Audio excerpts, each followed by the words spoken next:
স্বৈরাচারী ব্যবস্থা একটা গোটা দেশকে ভেঙে দিতে পারে। বাংলাদেশ তার প্রত্যক্ষ প্রমাণ। তো বাংলাদেশে কোনো রাজ্য ভাগ নেই, প্রধানমন্ত্রী একাই শাসন করে। এই একক কেন্দ্র শাসনের জন্য কোটা নিয়ে আন্দোলনে বাংলাদেশ প্রায় ছিন্ন ভিন্ন হয়ে গেছে, এর গণতন্ত্র একেবারে ভেঙে গেছে। তো আজকে আমরা এই ভিডিওতে জানবো বাংলাদেশের কোটা আন্দোলন কি, এটি কিভাবে শুরু হলো এবং ইতিহাসে এই কোটা ব্যবস্থা কেমন ছিল এবং বর্তমানে আন্দোলনকারীরা কোটা ব্যবস্থা কীরূপ চাইছে তার সমস্ত রকম আলোচনা।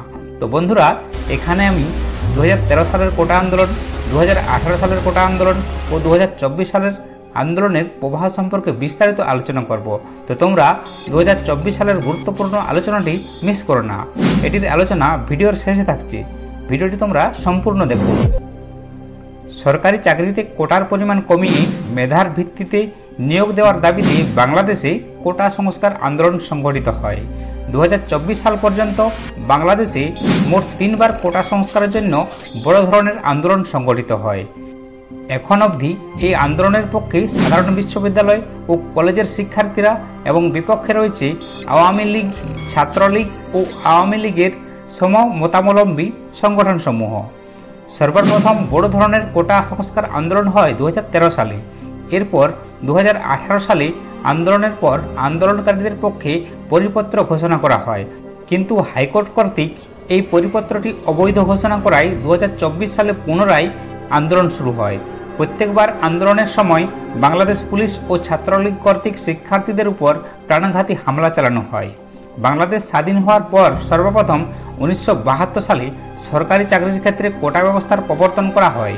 সে সময় মেধাভিত্তিক 20% বরাদ্দ রেখে 40% জেলাভিত্তিক, 30% বাংলাদেশের স্বাধীনতা সংগ্রামে অংশগ্রহণকারী মুক্তিযোদ্ধাদের পরিবারের সদস্যদের জন্য এবং 10% যুদ্ধে ক্ষতিগ্রস্ত নারীদের জন্য বরাদ্দ দেওয়া হয়।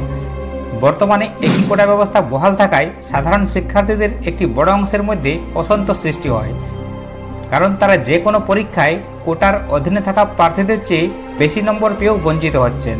2018 সালে কোটা সংস্কারের জন্য চাকরি প্রত্যাশী ও সাধারণ শিক্ষার্থীরা বাংলাদেশ সাধারণ ছাত্র অধিকার সংরক্ষণ পরিষদের নেতৃত্বে 2018 সালের জানুয়ারি থেকে ধারাবাহিকভাবে বিক্ষোভ ও মানববন্ধন কর্মসূচি পালন করে। সাধারণ শিক্ষার্থীদের লাগাতার আন্দোলনের ফলে প্রথম ও দ্বিতীয় শ্রেণীর সরকারি চাকরিতে 46 বছর ধরে চলা কোটা ব্যবস্থা বাতিল ঘোষণা করে সরকার। 2018 সালের 4 অক্টোবর প্রথম ও দ্বিতীয় শ্রেণীর সরকারি চাকরির কোটা ব্যবস্থা বাতিল করে বাংলাদেশ সরকার একটি পরিপত্র জারি করে।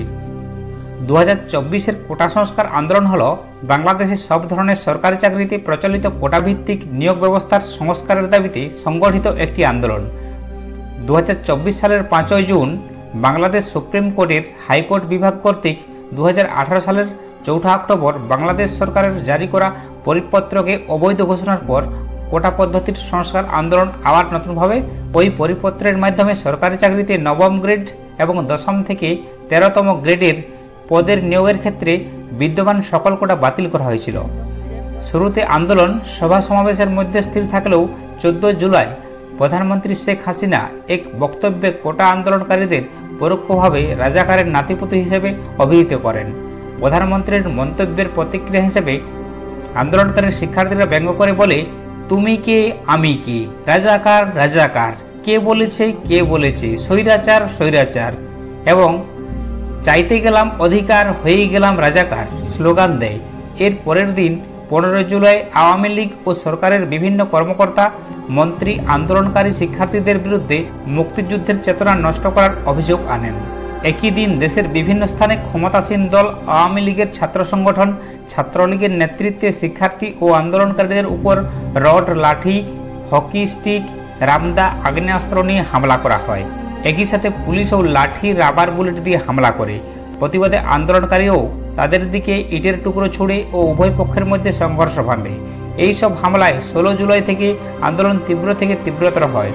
16 জুলাই বেগম রোকেয়া বিশ্ববিদ্যালয়ে আবু সাইদ পুলিশের গুলিতে নিহত হলে আন্দোলন স্পুলিংয়ের মতো পুরো দেশের আনাচে কানাচে ছড়িয়ে পড়ে।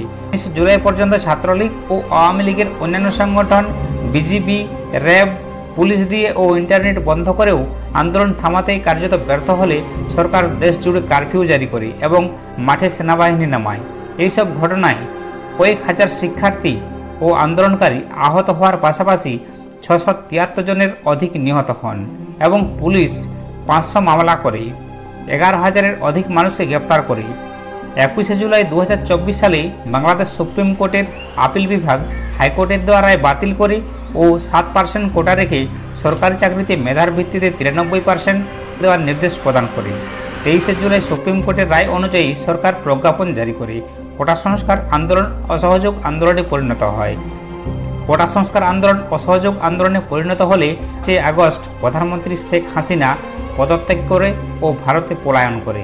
ভিডিওটি যদি ভালো লেগে থাকে তাহলে চ্যানেলটি অবশ্যই সাবস্ক্রাইব করো।